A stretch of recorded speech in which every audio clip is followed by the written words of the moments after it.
All systems go. Clear for liftoff.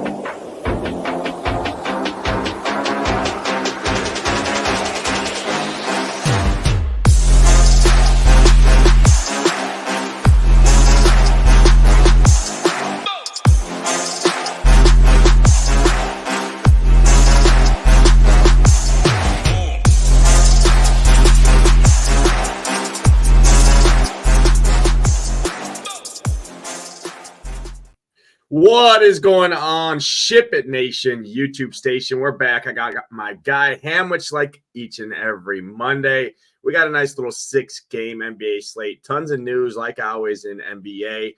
Good news is the slate, all the games locked within an hour of the start time. I see our guy Title in the chat hates that. Tough scene for Title, Mr. Grinder there. I mean, his nose is stuffed in that keyboard until literally the last game locks. Some other people like to have lives outside of the office over there. So, Title, sorry to hear that for you, brother. But nice little 6-game slate here, all locking within the hour. It's nice for family men like Mr. Hamwich. Hamwich, I'll bring you in, man. Happy Monday. How's everything? How was the weekend? Are you ready for this week? We got a big week ahead over here at the Nation. Obviously, Super Bowl weekend, everything. We got traveling coming up. It should be a good week overall. What's going on, man? Yeah, not much. So, big week for us. Title's telling you to chill. You're going off on my man Title. We'll settle that out this weekend. Looking forward to hanging out with the boys this weekend. It's our last show of the week. But, hey, there's 5 days in this week. We can ship it. Hopefully we see a bunch of SHIPIT Nation logos at the top. Our guy Title has always got you covered on those DK and FanDuel cash streets. So looking forward to it. Let's make it a good week. It's going to be a fun weekend for us. I know. Looking forward to hanging out with all of you. Yeah, and for our guy Title, I love our guy Title, fellow Wisconsinite there. He's got a little bit more brain cells than I did. He moved south and packed up shop and now resides in Arizona, where he don't deal with this freaking cold and snow and whatever else you want to call it over there. But good news for him. We got one more Free Money Sunday left, and it's this weekend for the Super Bowl. We'll have you covered over here at the Nation with everything that. Hamlet, you mentioned our last show together this week. Due to travel and due to events going on this weekend, we'll be down in Arizona. But Title and Hebrew will have you covered, I believe, tomorrow and Wednesday for the NBA shows. I'll have you covered for the NHL slate still. So we'll still have content out for all sports, but more to come on that later this week from the men upstairs. Tambo and Hoop will break that down. But let's say hi to a couple people in chat here. We got Sean, we got Newens, our boy Newens, Parabay coming off a big week last week, Beach Bum, Jake Swales, Gator Nation, Mark, everybody in here. Appreciate you guys tuning in. Hit that like button, hit that subscribe button. And if you're not a member yet, head over to shipitnation.com and join the movement over here. We have tons of members crushing, coming off another big PGA week and coming off a big NBA week where obviously the last week was the leaderboard single entry series for DraftKings. I didn't follow it up with back-to-back championships. I did place top 20, so was another close run, but overall, looking to run it back here tonight. Let's start with this first game here. Hamwich, we got news in this one. Lakers, Charlotte. In terms of the news here, LaMelo Ball remains out on the Charlotte side. Gordon Hayward's also out. Kyle Lowry's also out. Cody Martin's questionable. Frank Ntilikina is questionable, which doesn't really matter. And then obviously you got the standard questionable tags on AD and LeBron. Overall, pretty good game. 228 total here. Lakers favored by 11 in this one. Where are you going in this one from a DFS perspective in terms of ownership? Really not a ton of ownership flowing outside of a little bit to LeBron, a little bit to AD, and then a little bit to Miles Bridges, who's been playing pretty good basketball as of late. Yeah, this should be an up and down game. I mean, these Hornets aren't very good, but they've been you can pick on them when it comes to DFS. I mean, obviously AD and LeBron questionable tonight like they always are. So certainly make sure that they're in your lineups. But if I was picking up the two, assuming they're in, I think I'm going to side with AD. I like this matchup. Bigs just absolutely smash this Hornets team. So give me some AD over LeBron tonight. Certainly if AD were to sit, I think LeBron is squarely in play. I'm a little bit lower on Miles Bridges at 8.2. I don't like him at that price tag. I do like Cody Martin, point guard, shooting guard eligible. He is questionable, as you mentioned, but if he plays, Lakers struggle against combo guards, so I like Cody Martin at 4,800. He's some good salary relief. Don't mind him. I like D'Angelo Russell a little bit as well for this Lakers team. D'Angelo has been pretty good over the last 2+ weeks, 54, 45, 42, 51, had some lower scoring games in there as well, but he's been doing better of recent. So don't mind D'Angelo Russell. And then if a couple of those guys that you had mentioned or I mentioned one, but if Cody Martin were to sit, I kind of like Nick Smith Jr. I talked about how combo guards perform historically well this season against this Lakers team. Is another combo guard that will save you some salary at 3,800. So like him, if Cody Martin were to sit, but like Cody Martin, Brandon Miller is certainly fine play as well. But no Miles Bridges, I guess, would be my take for talking about Charlotte. Yeah, no, great breakdown here. I like AD quite a bit here if he's playing 9-9. The question of the tag you could say, right, is it is a 12-point spread here. Charlotte's very beat up. They're also on the back end of a back-to-back. You could see one of AD or LeBron sit due to that reason, right? Not having LaMelo.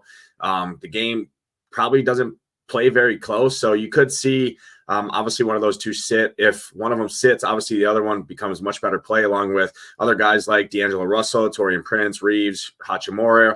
We'll go down that. We'll definitely get that news. Obviously, it's the first game on the slate here, so we'll get that news. I do like AD quite a bit here. Centers have destroyed the Charlotte team all year long. Continues to be the case here, so I do like him. My favorite Charlotte piece is actually going to be Brandon Miller at 6'8". He's playing good basketball right now. Pretty solid matchup here overall. Back-to-back 50 burgers, and he's getting great coach speak over there from Charlotte. So I do like Brandon Miller quite a bit at that $600 to $800 price tag.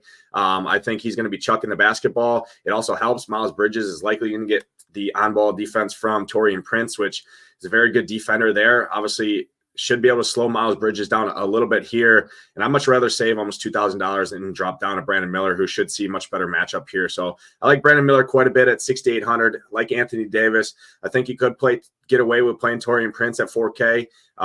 He's going to play the minutes, especially in this game here. Like I said, he's going to get the on-ball defense, likely the assignment of Miles Bridges in this game. Back-to-back 38 and 33 minutes, 4K. Pretty solid value play there. Should be able to pick up some peripherals, rebounds, assists, things like that. So don't hate that as a value play, kind of a fringe value play for me.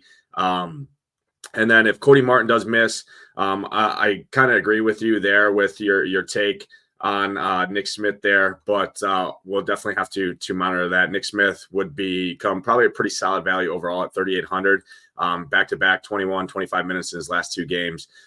So definitely monitor the news in that one. But my two favorite plays, AD and Brandon Miller in this game. But overall, not a ton of ownership from this game in particular. Let's jump into the next game here. Before we do, again, if you guys are new, hit that like button, hit that subscribe button. Helps us out a ton here. I see our guy in the chat here giving me props. James, appreciate that call on Bobby Portis yesterday. That was a nice price tag there. People were tilting early in the game, right? Portis isn't grabbing rebounds, blah, blah, blah. And then the game went absolutely bonkers. In the second half, just another little tip for everyone. With NBA DFS, they play 4 quarters of basketball. So just wait until the game's over. If you want to tilt an ice flake or a snowflake on your lineup after the game's done, do so then. But let the game play out. So, yeah, had a nice night myself over there on the DraftKings streets. Looking to run it back tonight here. Next game, Dallas-Philly. In terms of this game, 243 total, so a massive total, highest total on the slate, and just a 1-point spread. Obviously, the big news in this one, Joel Embiid is going to be sidelined for quite some time now, right, with that report coming out. He's getting some procedure done on, I believe, his knee or meniscus or something like that, shoulder, one of his body parts. I didn't read into it too much. I just know he's out. And then the other big news, Kyrie Irving is coming back here to play alongside Luka. Luka's been absolutely on a tear, but now he's up to 12K, and Kyrie Irving comes back. The other guys remain out, and here is Derek Lively's out. Dante Exum remains out. Melton remains out for Philly as well. Paul Reed is back, and then Kleber, Kyrie, and Luka are all going to be in. Tobias Harris remains questionable, which is actually pretty big news, right, with no Joel Embiid in there. So where are you going in this one from an ownership standpoint? Luka Doncic seems to be the spend up of the slate, obviously due to what he's been doing lately, but I'm seeing 30+% projected ownership on him. He gets Kyrie coming back at his highest price point we've seen him at yet, 12K. Is it a Luka night for you against Philly here? Where are you going? Yeah, this is going to be an interesting game, right? I mean, you said it. Embiid is out. Harris is questionable. If Harris were to sit, I think Harris is a good play, but if Harris were to sit, then Maxey is squarely in play. We currently have him at 12% ownership. I think that skyrockets should Harris sit, and then Kelly Oubre. For me, I like Kelly as well. I mean, we saw when Embiid and I think it was Harris that were out a couple weeks ago. Oubre started playing 40 plus or 35 plus minutes, shooting it, 15 to 22 times a night. So I think Oubre squarely in play at 6,500. I mean, his price has skyrocketed up from, mid fives up to 6,500. But if Harris were to sit, I think that's justifiable price for him. And then Maxey at 9-1, I think skyrockets to 12 from 12%. So that would be kind of the interest I had on the 76er side. I don't think I would get to any of those other players for them. And then on the flip side, I think Luka and Kyrie are both smash plays. Obviously, you're probably not going to play both of them together to take up over 20K. I like Kyrie a lot tonight, actually. 8,500 point guard, shooting guard eligible. I think that's a great price for him, especially coming off the Luka chalk. I mean, 12,000 for Luka. I think it's a Kyrie night myself. I mean, certainly Luka could get there, but give me Kyrie over Luka tonight. And then give me those two 76ers that I just alluded to, being Oubre and Maxey. Obviously, like Oubre a lot more should Tobias Harris sit. Yeah, I'm with you here. I mean, you might want to watch this spot. We could see Luka sit here on the back-to-back, right? He did roll his ankle in that game. Obviously, he came back, almost got his way to 70 fantasy points there against the Bucks last game. He could sit, right? But either way, I do think Kyrie Irving, he's had a couple days of practice now. I think he gets majority of his minutes here. And at 8-5, the defense from the 76er side has really kind of fallen off a little bit. So I really like Kyrie Irving. I'm with you there. I really love the spot for him, 8,500. I hope Luka doesn't get ruled out, because obviously if Luka gets ruled out, Kyrie's going to be pretty much a lock button play for majority of the people that are playing tonight. You could see a spot where Luka cuts his minutes down a little bit, right? I mean, he's been playing all the minutes he can handle lately, 45, 46, 43, 42. Now Kyrie comes back. Maybe they say, hey, this is a spot, Luka, right? You messed up your ankle a little bit. Obviously, you played through it. Why don't you take a little back seat here and let Kyrie run with these other guys out there? So I do like that. Maxi Kleber had a pretty good game there. You could see him get another spot here, right? Because Lively is still out. So if he starts again at 4-1 here, he's not going up against Embiid, which does help. So I do think Maxi Kleber would be a solid play as well. But yeah, I'm with you. Really like Kyrie Irving here in this spot. If Luka does play, I think I'm going to be under on Luka here at just 12K. Like I said, I think they're going to let Kyrie kind of take over a little bit here and give Luka a little break after he kind of went all the minutes he could handle over the last week or so. So I do like that. Outside of that, I mean, I think Tobias Harris is a solid play if he does play at 7,400 anytime Embiid's not in there. Tobias Harris, he's been playing good basketball too. So two favorite plays, definitely Tobias, definitely Kyrie Irving. I think Maxi Kleber is a solid play. Outside of that, I mean, from a matchup standpoint, Paul Reed has a pretty good matchup. So does Tyrese Maxey. So those two guys would be fine, I guess. But my two favorites, definitely Kyrie, definitely Tobias here in this game. Let's jump to the next game here. We have Sacramento, Cleveland, the last game that locks right at the start of the slate at the 6 p.m., 7 p.m. Eastern time window. 235 total, so another pretty solid total on here. Overall, all these games have pretty decent totals, but this one's pretty good, 235. There's a 4-point spread in this one. In terms of news, Jared Allen's questionable, Darius Garland's questionable. Outside of that, nobody else really has an injury designation in this, but that is obviously pretty big news. If Allen were to miss, if Garland were to miss, that definitely gives a boost to guys like Donovan Mitchell, Karis LeVert. Jared Allen misses, obviously that gives a boost to Evan Mobley, a little bit of Dean Wade, Sam Merrill, some of those other ancillary pieces. But break this one down, Sacramento, Cleveland here. Yeah, I mean, let's talk about if Allen and Garland were to sit. Allen going first specifically would give me tons of interest in Evan Mobley. I mean, Mobley's still working his way back from injury. Hasn't gotten above 24 minutes in the 3 games he's been back, but in his limited time last game against the Spurs, I think he put up 44 DraftKings points. I mean, hopefully, we can get, his normal run out of Mobley. And if Allen sits, I really like him.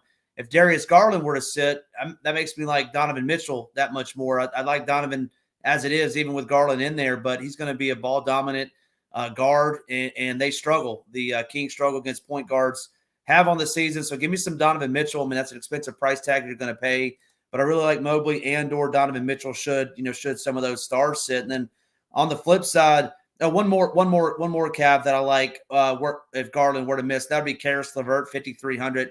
I really like that price on Karis LeVert for somebody that is going to shoot it like Karis is going to shoot it. I don't mind paying 5,300 for a guy that is that's going to shoot it 10 to 15 times a game. That would be if Garland were to sit and play 25 to 30 minutes at low ownership. Don't mind him at that price tag. Then on the flip side, if Allen sits, give me some Sabonis, the walking triple double. If he gets Allen to sit, then obviously Sabonis at 10-1. I don't mind that price.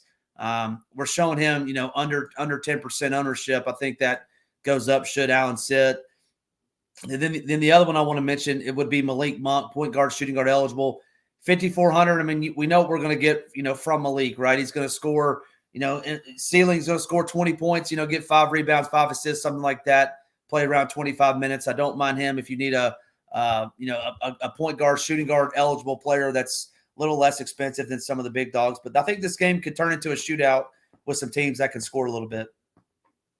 Yeah, no, great breakdown here. You didn't mention my favorite King here in this game. I'll get to him in a second, but I do think Donovan Mitchell is always in consideration for a contrarian spend-up guard, right? He always has a 60-point upside. He always comes in pretty low owned, so I think he's fine as a contrarian spend-up point guard, shooting guard. If Jared Allen plays, I love the price point on Jared Allen. I think he absolutely crushes here. Really like Jared Allen at 7.6 if he does play. Definitely have to monitor that. But, I mean, at 7.6, I mean, I could see him getting 45, 50 DraftKings points here, which would be more than enough at that price point. So I really like him. But my favorite play on the King side here is actually going to be, I get it right, Malik Monk, 5,400. He's back-to-back 40-plus fantasy point games. He's been good. I mean, he's shooting 9 of 14, 7 of 14. He's shooting basically 50% as well from 3 over those games and picking up rebounds, picking up assists. I just don't know if that's consistent. It could be 5,400. If he does stay consistent, he's a solid play. But my favorite play is actually going to be spending up a little bit more at the power forward position. Keegan Murray, 5,900. I think this is a pretty good Keegan Murray spot here. He's got the best matchup, I believe, out of any of these Kings here because he's going to get Donovan Mitchell likely here. So I like this spot. I think Keegan Murray's a good play from the Kings side. He should be very low owned here. Again, I think people, if they're going to the Kings, they're going to go to guys like Malik Monk. Harrison Barnes might get a lot of ownership. He's been playing good basketball at 4,800. Kevin Huerter, everyone wants to click that name at 5-1, right? Because he was playing all the minutes, but his minutes have dropped off lately. 21 minutes last game, 30 the game before that. But before that, I mean, he was playing all the minutes he can handle. Obviously, Malik Monk's playing good, so that he takes some of those minutes there. But Keegan Murray, Jared Allen, my 2 favorite plays. Sabonis has been good. It's just, I think if Jared Allen's in there, I don't really like Sabonis as much. I prefer the other Kings guys. It's just a pretty tough matchup overall for Sabonis, but hard to argue with the basketball he's playing right now. Then you can get to some of these other guys on this slate, right? Donovan Mitchell, again, has, like I said, has a pretty good matchup, but outside of that, I mean, Sabonis and Fox don't have very good matchups either way. So I'm going to grab some of these wing guys like a Keegan Murray, a Malik Monk, Harrison Barnes, something like that. Some of these cheaper guys if I'm going to the King side here in this one.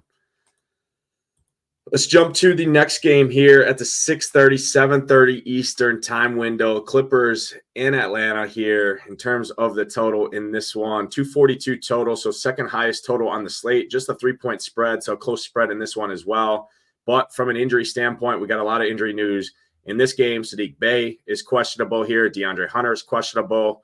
And then on the Clippers side, Zubac is questionable, but Paul George is back. Wesley Matthews is also back for Atlanta. So a lot of guys questionable on the Atlanta side. Really the only ones that make a difference is Hunter, Saddiq Bey right now. Massive total here. A lot of ownership going to Onyeka Okongwu here at 5-1, who's been playing good. He's going to be, at least we have him projected at almost 40% plus right now at 5-1.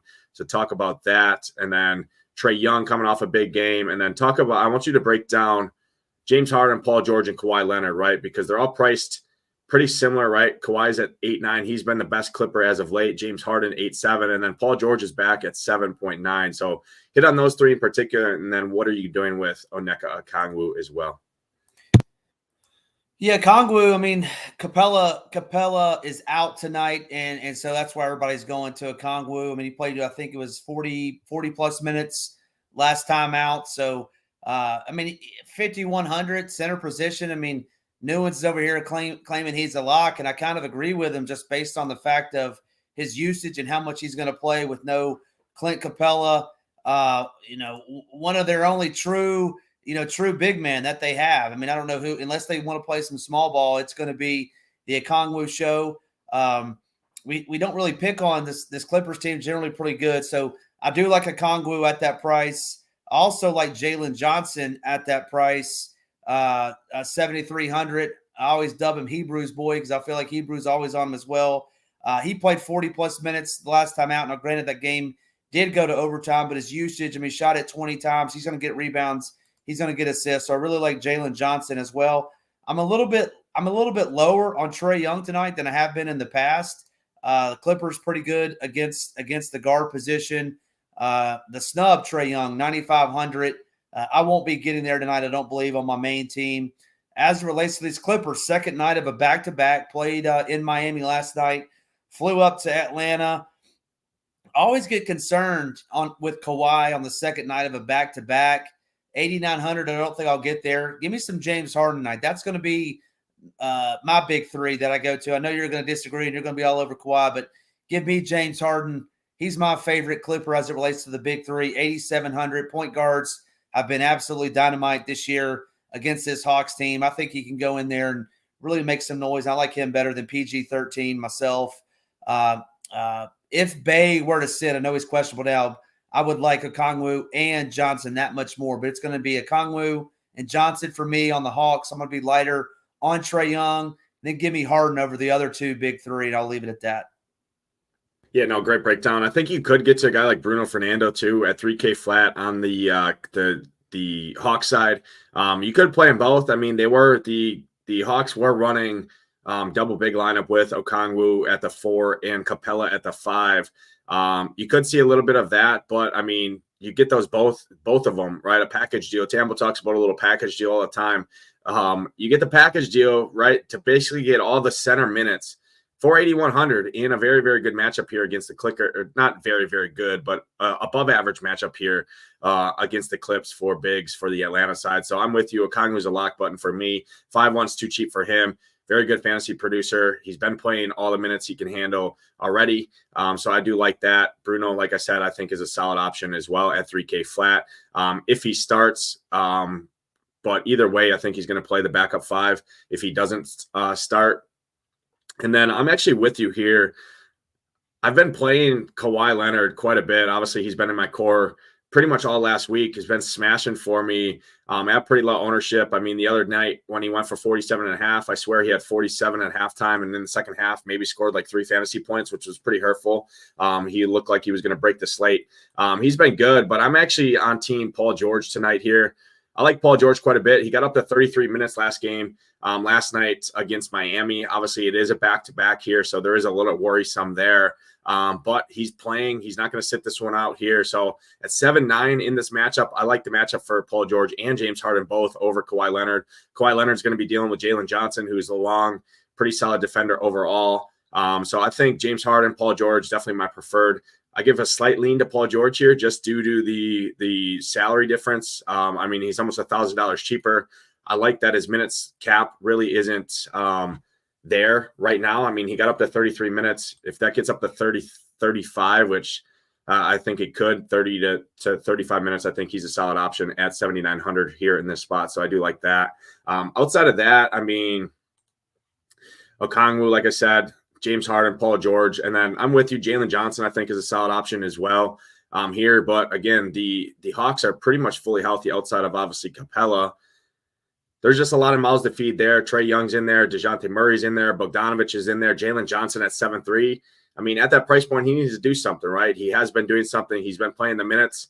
I just don't know if I can get to him. He's going to be low owned. So if you have a lean on him, Maybe I'll see if our guy Hebrew, who seems to be the Jalen Johnson whisperer over here at the Nation, is on him. Might give a little look to him. But overall, think it's a pretty good spot for the guys we definitely broke down here in this game. Let's jump into the next game here. The second game of the two games locking at 6:30, 7:30 p.m. Eastern time. Golden State, Brooklyn. In terms of the total, 238. Just a 1-point spread in this one from an injury standpoint. Let me pull it up here. And 1 second. I just lost the basketball monster on my screen here. But Dennis Smith Jr. is questionable. Dario Saric is questionable. And all the ownership on the slate is going to this game. I mean, you look at the highest owned players on the slate. You got Cameron Johnson, Lonnie Walker, Cam Thomas, Mikal Bridges. And then on the Golden State side, you got Pod, right? That's going to get a lot of ownership. So a ton of ownership in this game. Obviously, this is the pivotal game of the slate from what it seems the industry is doing, what it seems everyone else is doing in tournaments. So very important game here for tonight's DFS slate. Break it down for me, Hamwich. Yeah, I'm confused. Like, I think rostering Brooklyn and DFS has just been awful. I mean, every dude on their team scores like 15 real life points. I just don't. I guess I don't get it and understand it. I mean, I'm going to be lower weight as it relates to Brooklyn in this game. I'm just not a fan of them, but I will have me some Jonathan Kuminga. This guy's just been on a mission, absolutely dominating. I feel like every game he plays, and of course the game that goes to overtime, he doesn't do good. But outside of that, he had, I think, 5 or 6 straight, 40 plus DraftKings points performances.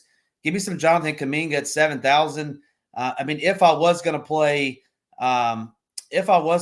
some of these Brooklyn guys, I just saw where Hebrew said that he got ruled in.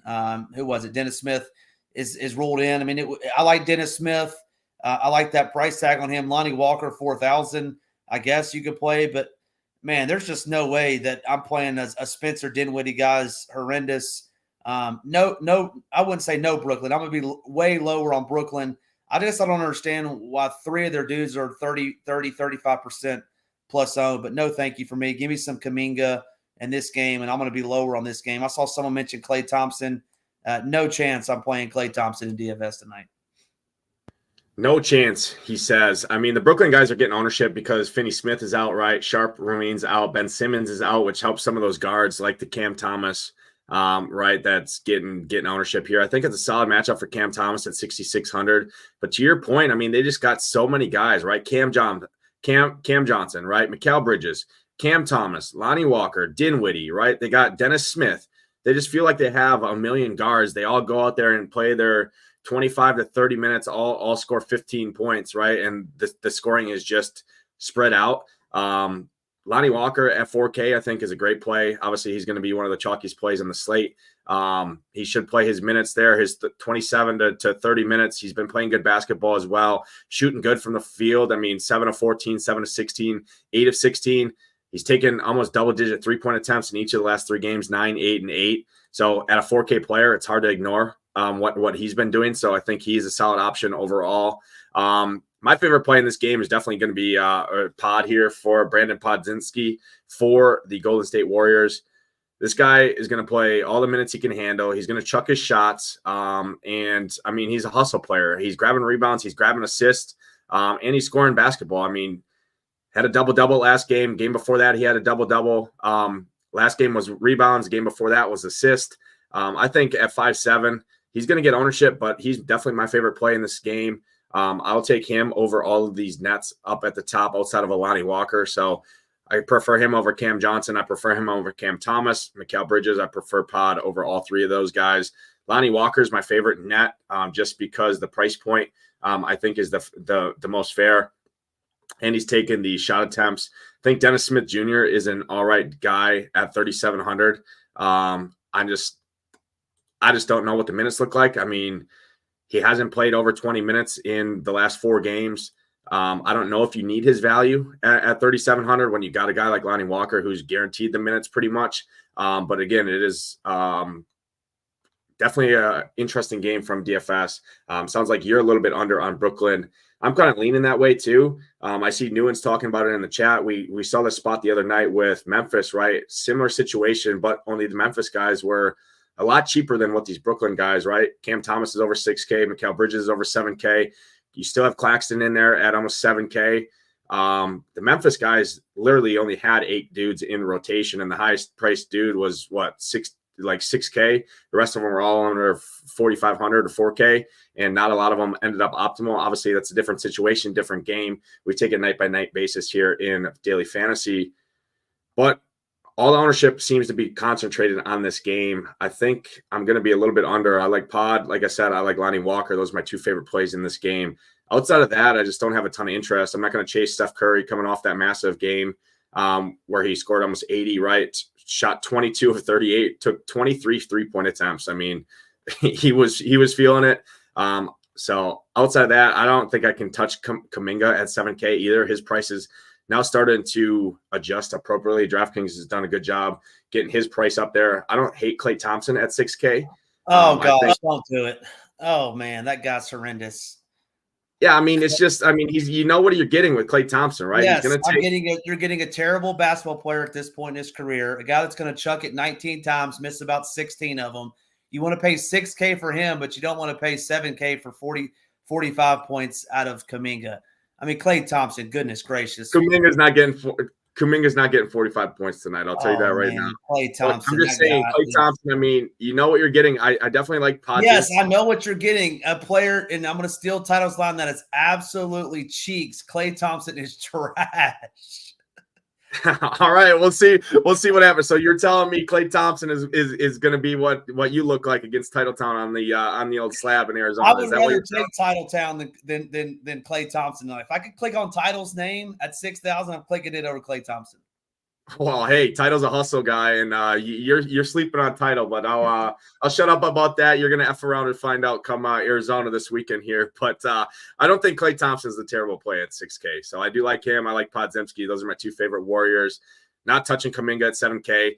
Not gonna chase Curry. And then on the Brooklyn side, Lonnie Walker, I think is definitely my favorite play there in that game. All right, last game of the slate after we got us off track. Yeah, after Hamwich got us off track there, he feels definitely he's definitely fired up over Klay Thompson. I don't know what Klay Thompson did to Hamwich. Maybe he drained a 3 in his face or something. I don't know, but nonetheless, let's jump into the last game of the slate here. Pelicans, Toronto, 230 is the total. Big spread in this one, 11-point spread. So much like that Charlotte Lakers game to kick us off here. In terms of news in this one, Herb Jones questionable, Larry Nance questionable, Zion Williamson also questionable, which is all that's pretty big news. And then the big news, RJ Barrett is out here in this game. Jonte Porter's also out, but Poto is back for the Raptors. And then Cody Zeller is also back for the Pelicans here in this one. Break this one down for me. Yeah, the Raptors on the second night of a back-to-back had the game won in OKC last night. Then, as Hebrews said, SGA was presumed dead at halftime, came back and was, I think, a rebound shy of a triple-double, just absolutely blew up. So they went to overtime in that game. I think the Pelicans roll tonight. I think you said it, but I think Zion is questionable. If he were to sit, I really like Joval tonight, 6,500 at the center position. Also, if Zion sits, give me some Brandon Ingram, 7,700. I think he eats tonight. No RJ Barrett in the lineup. Give me some Brandon Ingram. Depending on, Herb Jones' status, Larry Nance is also questionable. I mean, I think you could get some of those value guys. Trey Murphy. I don't mind Trey Murphy should Herb Jones sit. He was horrendous the other night, shooting, 3 of 10 on back-to-back nights. And then the other night, I think he was 1 of 2. So he's going to chuck if he's in there, especially if he's starting. Don't mind him. With RJ Barrett out, that obviously opens up a lot of minutes, a lot of shots, a lot of different things. So give me some Quickly. I like Emmanuel Quickly tonight, $7,000. Don't mind that price tag going up against this Pelicans team. I'll be lower than most, but I do like Brandon Ingram, especially if Zion sits. Like Quickly on the other side would be my favorite. Valanciunas, I don't mind. And then I guess my sneaky play, if you will, would be Bruce Brown, 5,900 I think he gets some of those RJ Barrett minutes, and he just does so many different good things that we saw last year with the Nuggets. Obviously not had the same year as he did last year, but give me some Bruce Brown at 5,900 to pick up some of those Barrett's minutes, especially if he's starting tonight. Yeah, no, I think that's definitely good. I mean, I like Gary Trent much more here. I think this is a great Gary Trent spot at 4,800. I mean, he should play all the minutes he can handle. He's going to chuck his shots, his 10 to 15 shot attempts. And he's going to take his 8 to 10 3-point attempts at 4,800 here in a matchup. That's pretty good overall here. So I do like Gary Trent at 4,800. And then I like the spot for Scotty Barnes as well at 8,800 here. I mean, he should get up in transition at 8,800. He has a ceiling at that price point. It definitely helps that RJ Barrett's out. So Scotty Barnes, Gary Trent are my two favorite guys on the Raptors side. Emmanuel Quickly, if Herb Jones is in there, has a pretty tough assignment. I mean, Herb Jones, very good defender, likely will grab Emmanuel Quickly here. If Herb Jones were to miss, that definitely boosts, obviously, the matchup for Quickly. So that's I'd have a little bit more interest in a guy like Emmanuel Quickly here if Herb Jones were out. But if he's in there, I'm going to side with Scotty Barnes. I'm going to side with Gary Trent from the Toronto side. You can always play Brandon Ingram at 7,700. If Zion misses, I like Brandon Ingram a lot. It also gives CJ McCollum better play as well at 6,900. And then the big boost, right, with no Zion would go to Jovel. Jovel will probably become one of the best center plays on the entire slate, especially at 6,500 here, going up against guys like Thad Young, right, and Podol in this game. So definitely a news-dependent game overall. I think Brandon Ingram's a solid play either way because he does have a ceiling at that price point. And then two favorite plays on Toronto are going to be Scotty Barnes, Gary Trent. Overall, Jovel if Zion were to miss. That's all 6 games here. Ham, any final thoughts for the people before you give your play of the day? Should probably come off mute first before you talk, you freaking donkey. Hey, I got in trouble for calling Hebrew a donkey the other day, and Hebrew is not a donkey; he's a cheetah. Someone told me so. Yeah, so I was the donkey today, and the people needed to hear what I had to say, and I said, "Don't play Klay Thompson. That's my best advice that I can give you." I think someone said he could hit 8 threes, and yeah, he absolutely could. He could also miss 8 as well, and that's in a row. So yeah, nothing wise for me today. But we can go to the plays of the day if you're ready.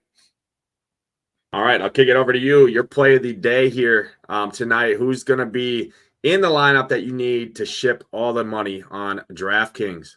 I'm going to go to the city of brotherly love, and I'm going to take my guy, 8,500, point guard, shooting guard eligible. He's going to compete with Luka tonight. Give me some Kyrie at 8,500 tonight in Philadelphia. All right. Well, I had that guy pinned, but you were slobbing on him earlier. So I'm definitely doubling down with you on Kyrie. I do like Kyrie quite a bit. But I'll give the people another kind of mid-tier play. I'm going back to the well here in this last game that we just talked about. Gary Trent at 4,800 here. I see our guy Hebrew in the chat talking about 3-point attempts here with the Pels, right? They give up a ton of them. Gary Trent's going to chuck hopefully 10 to 12 3-point attempts here. He's going to take his 12 to 15 shots. He's going to play all the minutes he can have. Obviously, no RJ Barrett helps the case. 4,800 for him. I'm seeing sub 5% ownership on a guy like Gary Trent. It is own shooting guard eligible here, but definitely can play him at the shooting guard position or the util spot. I think Gary Trent has a nice spot here tonight. I'm going with Gary Trent, 4,800 as my play of the day. That's going to do it for this edition of the NBA show here. We appreciate everyone in the chat tuning in, watching. If you guys are new, hit that like button, hit that subscribe button. And if you are not a member, head over to shipitnation.com. Click on join now. You get all the content for all sports for the cheapest all-in rate in the industry. We got a big PGA week this week with Waste Management Phoenix Open. We'll be in attendance down there. We got that going on. We got Super Bowl. We got you covered for that. NHL is back this week. I got you covered for that. And obviously we got you covered each and every night for NBA. Obviously when MLB returns, we'll have you covered there. We got you covered with all sports for the cheapest all-in rate. So head over there. Check us out. But if not, just hit that like button. Hit that subscribe button. Helps us out a ton. Good luck tonight in your contest. Hope to see those Ship It Nation logos at the top. For Hamwich, I'm Nadesify. Let's ship it.